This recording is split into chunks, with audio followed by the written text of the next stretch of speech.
Hey, bienvenidos nuevamente al canal. El día de hoy les quería mostrar mi vieja laptop Toshiba que tuvo un upgrade. Instalé Windows 10, como pudieron ver al principio del video, gracias a un USB. Y claro, por dos motivos. El primero, Windows 7 ya no va a tener más soporte. Y el segundo es para optimizar la laptop, porque instalamos un disco SSD que lo hace más rápido. Se lo instalamos en la parte del CD-ROOM. Aquí está el CD-ROOM, aquí está la caja del CADI que ocupamos.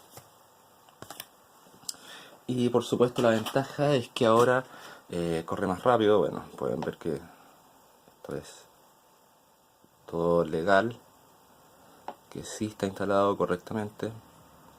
Y claro, lo que sobró fue el disco duro original de 500 GB de notebook, que estaría acá, y con el adaptador SATA a USB del video anterior podemos tenerlo como almacenamiento externo, lo que es muy bueno. Aparte, ahora la laptop quedó ultra liviana, debido a que ya no tienes ni el lector de CD ni el disco duro.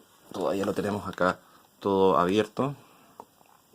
Ahí pueden ver el lector de CD donde pusimos el CADI, y acá era donde originalmente iba el disco duro. Claro, también podemos hacer otros proyectos. Eh, Tengo en mente, como en otros canales que han puesto tarjetas de video en laptops.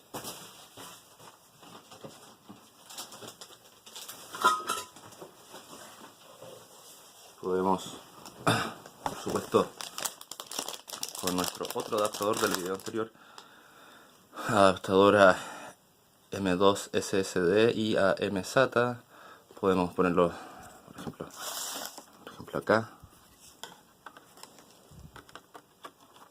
y cabe perfectamente.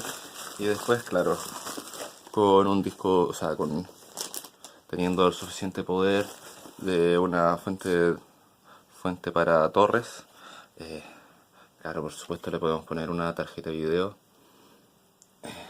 con PCI a mini SATA, que creo que los venden por ahí. Si buscan en YouTube habrá muchos videos al respecto. Pero eso sería todo por ahora. Gracias por ver el video y nos vemos en la próxima.